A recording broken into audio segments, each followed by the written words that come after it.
तो कैसे हैं आप सभी। स्वागत है एक बार फिर से आप सभी का आपके अपने प्यारे से YouTube channel mission top science classes पे। दोस्तों, जैसा कि आप सभी को पता है कि हम लोग डेली सुबह 7 बजे केमिस्ट्री के एक नए कॉन्सेप्ट के साथ जुड़ते हैं, जहां से आपको बीपीएससी तैयारी 4 की तैयारी करने वाले छात्र छात्राएं हो, या आप बिहार एसएससी के लिए पढ़ रहे हो, या किसी भी अदर कॉम्पिटिटिव एग्जाम के लिए आप पढ़ रहे हो, तो दोस्तों आपके लिए ये वीडियो काफ़ी मदद साबित होगा। मैं ये दावे के साथ कह सकता हूं कि आपको यहां से क्वेश्चन एग्जाम में अवश्य देखने को मिला होगा, और आप लोग इस वीडियो को जब शुरू से अंत तक देखिएगा तो आपको पता चलेगा कि किस तरह का क्वेश्चन यहां से एग्जाम में पूछा गया था, और वो चीज को देख करके आपका दिल न गार्डन गार्डन हुआ तो आप हमें कहना। तो आइए हम लोग इस 10 मिनट के क्लास में कंपाउंड के बारे में पूरी जानकारी हासिल करते हैं। तो चलिए हम लोग देखते हैं दोस्तों आज के सेशन का महत्वपूर्ण पार्ट क्या रहने वाला है।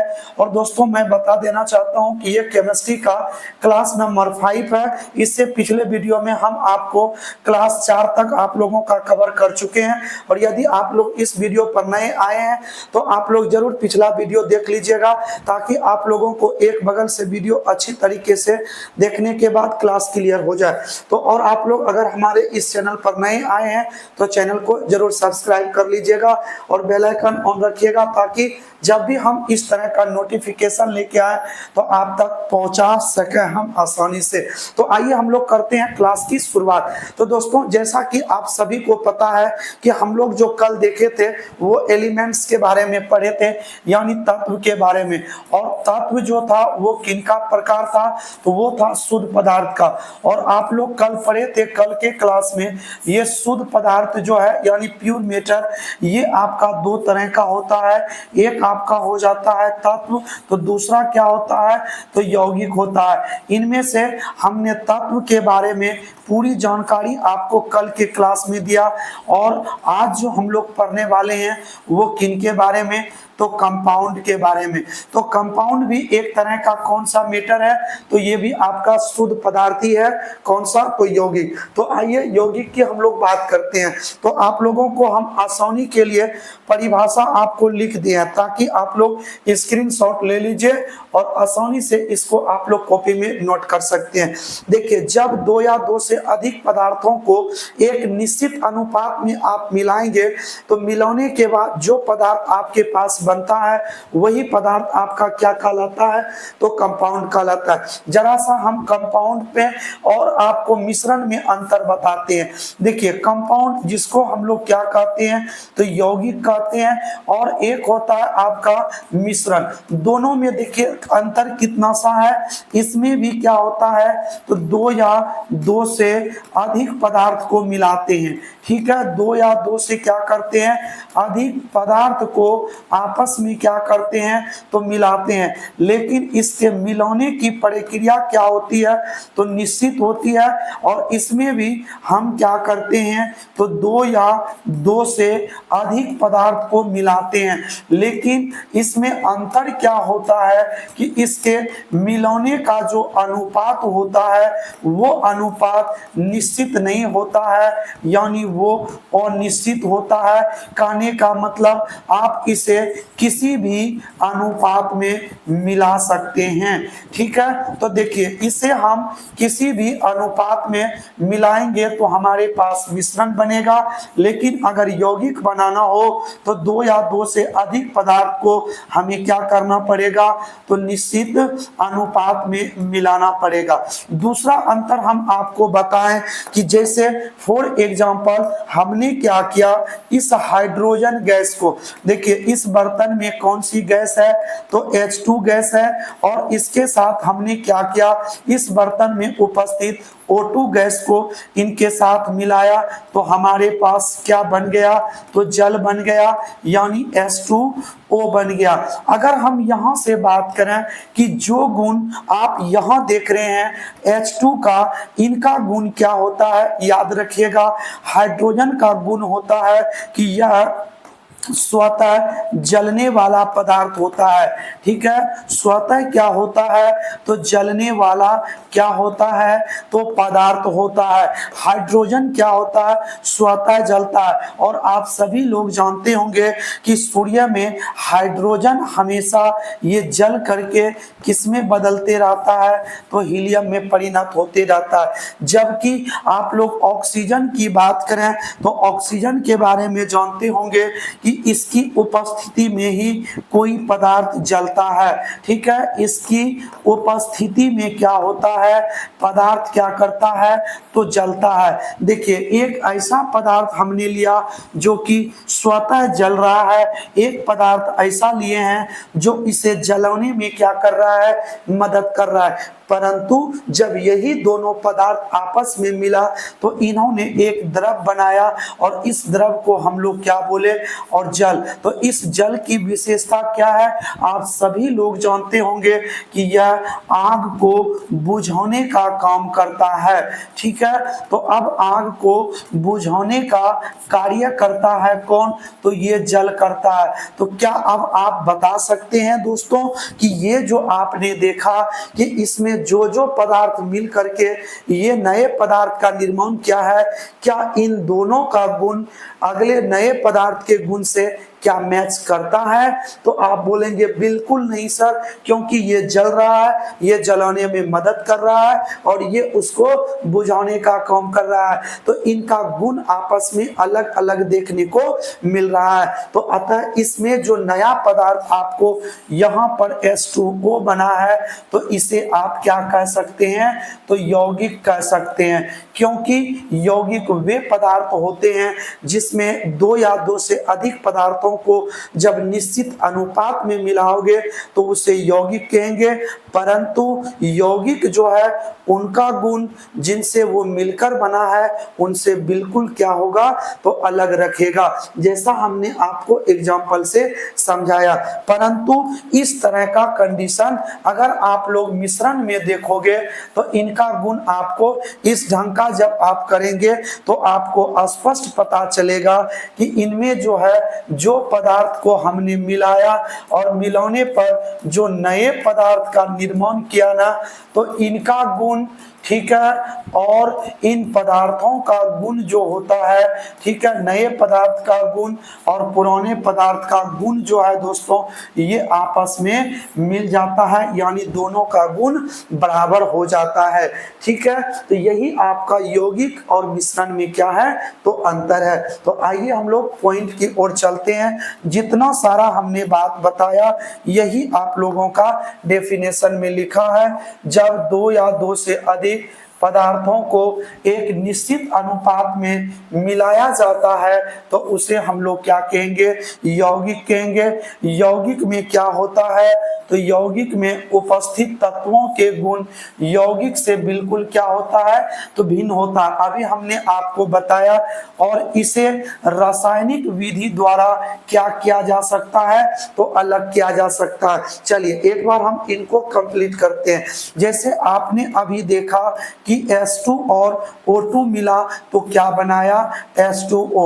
देखिए अगर हम इनसे चाहें कि अगर हाइड्रोजन ऑक्सीजन मिलने से जल का निर्माण हुआ है तो हम पुनः H2O से चाहें तो हाइड्रोजन ऑक्सीजन निकाल सकते हैं। कैसे, जब आप इसमें इलेक्ट्रिक करंट पास करिएगा तब ये आपको आयनों के रूप में आपको ये मिल जाएगा, और जब ये आयनों के रूप में मिलेगा तो अब आप लोग यहाँ से आसानी से इनसे क्या प्राप्त कर सकते हो, तो H2 प्राप्त कर सकते हो। ठीक है, यहाँ से आसानी से H2 और O2 को क्या कर सकते हैं, तो प्राप्त कर सकते हैं यहाँ से। ठीक है, तो इस तरीके से हमने क्या देखा कि इनसे जो है आसानी से हम लोग निकाल सकते हैं, किनको, हाइड्रोजन और ऑक्सीजन को हम लोग क्या कर सकते हैं, तो निकाल सकते हैं आसानी से। ठीक है, तो इस तरीके से आपका निकल के आ जाता है क्या, तो ऑक्सीजन गैस और हाइड्रोजन गैस आपका अलग अलग हो जाता है। ठीक है, तो इस तरीके से कौन सा विधि आपने अपनाया, तो इस मेथड को हम लोग कहते हैं रासायनिक विधि। कौन सी विधि बोलते हैं? तो रासायनिक विधि, यानी यौगिक को अलग कर सकते हैं केमिकल मेथड के माध्यम से। ठीक है, तो आइए हम लोग देखते हैं आगे की ओर। जरा सा इसमें आप लोग ध्यान दीजिएगा कि ये जो आपका कंपाउंड है, यौगिक है, यह यौगिक दो तरह का होता है। एक कार्बनिक यौगिक होता है, दूसरा अकार्बनिक यौगिक होता है। तो देखिए आप लोगों को स्पष्ट पता चल रहा होगा जो कार्बनिक यौगिक होते हैं, इसमें इसके शब्द से ही पता चलता है कार्बन से बने यौगिक। ठीक है, किन से बने यौगिक? तो कार्बन से जो यौगिक बनता है उसको हम लोग क्या बोलते हैं? कार्बनिक यौगिक। जैसे आपने नाम सुना होगा मीथेन का, इसका सूत्र क्या होता है? CH4 होता है। और इथेन का सूत्र C2H6 सुने होंगे इसका नाम। ये सभी के सभी क्या है? कार्बनिक यौगिक है। जैसे आपने बेंजीन का नाम सुना होगा तो C6H6, ये क्या हो जाएगा? तो बेंजीन हो जाएगा। एल्कोहल की बात करें C2H5OH, ये आपका एल्कोहल है। और ये सभी के सभी कौन सा यौगिक है? कार्बनिक यौगिक है। क्योंकि ये यौगिक किन से बना है? तो कार्बन से मिलकर के बना है, इसीलिए इसे हम लोग कार्बनिक यौगिक कहते हैं। तो आइए हम लोग इस ओर की बात करते हैं। यहाँ ध्यान दीजिएगा, अकार्बनिक यौगिक, तो इसमें हम लोग परिभाषा में लिख सकते हैं कार्बन के अलावा अन्य तत्वों से बना यौगिक। ठीक है, अन्य तत्वों से बना यौगिक जो होगा उस यौगिक को हम लोग क्या बोलेंगे? तो अकार्बनिक यौगिक बोलेंगे। जैसे H2O, ठीक है, N2O, और हम लोग बात कर लेते हैं यहाँ पर ये लिख दीजिए NH3, ठीक है, CO2, और यहाँ पर HCl भी लिख सकते हैं, H2SO4 भी लिख सकते हैं। ये सब के सब कैसा यौगिक है? तो अकार्बनिक यौगिक है दोस्तों। तो ये चीज आप लोग याद रखिएगा, कार्बन से जो मिलके यौगिक बनता है वो कार्बनिक यौगिक, और जो कार्बन के अलावा अन्य तत्वों से मिलकर यौगिक बनता है उसे हम लोग क्या कहते हैं? अकार्बनिक यौगिक। आइए अगर हम लोग यहाँ तक क्लियर कर लिए हैं तो हम लोग आप लोगों को आगे की ओर लेके चलते हैं, जहां आप लोग ये जानेंगे कि अणु के आधार पर भी यौगिक को अलग अलग रूप में रखा गया है। जैसे हम लोग बात करते हैं अणु के आधार पर यौगिक के प्रकार। अणु के आधार पर यौगिक के प्रकार, ये आपका दो तरह का हो जाता है। किसके आधार पर? तो अणु के आधार पर दो तरह का मिलेगा। एक आपका हो जाएगा तात्विक अणु। ठीक है, कौन सा हो जाएगा? तात्विक अणु हो जाएगा। और दूसरा आपको क्या हो जाएगा? यहाँ पर विषमांगी अणु भी बोल सकते हैं इसको। ठीक है, विषमांगी अणु, इसका दूसरा नाम होता है समांगी अणु। ठीक है, समांगी अणु यानी जो समान तत्व से मिलके बनेगा। जैसे दोस्तों हम बात करते हैं किनका? तो यहाँ पर बात करते हैं H+H। देखिए दोनों समान परमाणु है, ये भी हाइड्रोजन परमाणु है, ये भी क्या है? हाइड्रोजन परमाणु। समान परमाणु से मिलके बना है H2। तो इसका मतलब ये H2 जो है ये भी आपका क्या है? यौगिक है। लेकिन ये कैसा यौगिक है? तो समांगी यौगिक बोलेंगे इसको। कौन सा यौगिक? समांगी यौगिक। इसी तरीके से आप लोग पढ़े होंगे क्लोरीन से मिलेगा Cl2, और ऑक्सीजन से मिलेगा तो O2, नाइट्रोजन से मिलेगा तो N2। ये सारे के सारे क्या है? तो समांगी यौगिक है ये। ठीक है, अब देखिए इसी तरीके से हम बात करते हैं विषमांगी का। तो विषमांगी में क्या होगा? तो विषमांगी अणु की बात करें, अलग अलग तत्व से जो बनेगा। ठीक है, अलग अलग तत्व से मिलकर के जो बनेगा उसको हम लोग विषमांगी बोलेंगे। जैसे H2 से Cl2 मिला और बना लिया HCl, और H2 से O2 मिला तो ये बना लिया H2O, N2 से मिला O2 तो ये बना लिया N2O, C से मिला O2 बना लिया CO2।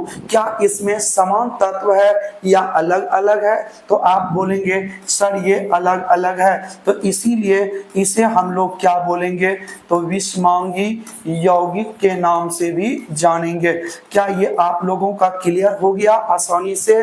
ठीक है, तो चलिए हम लोग बढ़ते हैं आगे की ओर। देखिए नेक्स्ट क्लास में हम लोग सीखने वाले हैं एटॉमिसिटी के बारे में, परमाणुकता के बारे में। यहाँ से भी दोस्तों कई बार एग्जाम में प्रश्न पूछ लिया जाता है परमाणुकता किसे कहते हैं? तो याद रखिएगा परमाणुकता निकालने की विधि क्या है, याद रखिएगा परमाणुकता बराबर जो होगा वो आपका क्या हो जाएगा?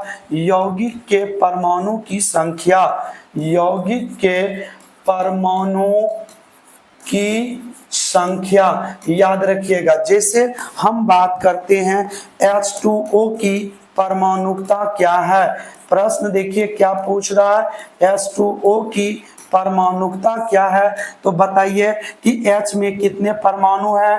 तो 2। ऑक्सीजन में नहीं कुछ, तो यहाँ क्या है? 1, तो 2 1 कितना हो गया? 3। जैसे CO2 इसकी परमाणुकता की बात करें तो बताइए कार्बन में कितने परमाणु है? तो कार्बन में 1 है, ऑक्सीजन में कितने? 2, तो हो गया 3। जैसे हाइड्रोजन पर ऑक्साइड की परमाणुकता की बात करें तो H में 2, ऑक्सीजन में भी 2, कितना हो गया? 4। जैसे N2 यहाँ पर लिख देते हैं, N2O लिख देते हैं, ठीक है। N2O की परमाणुकता बताइए, नाइट्रोजन का 2, ऑक्सीजन का 1 मिलके कितना हो गया? 3। इसी के आधार पर हम जिसका भी चाहे उसका परमाणुकता यहाँ से निकाल सकते हैं। कार्बन 6 है, हाइड्रोजन 12, ऑक्सीजन 6, तो ये आपका हो जाएगा 24 टोटल परमाणुकता। क्या आप लोगों ने परमाणुकता निकालने सीख गया?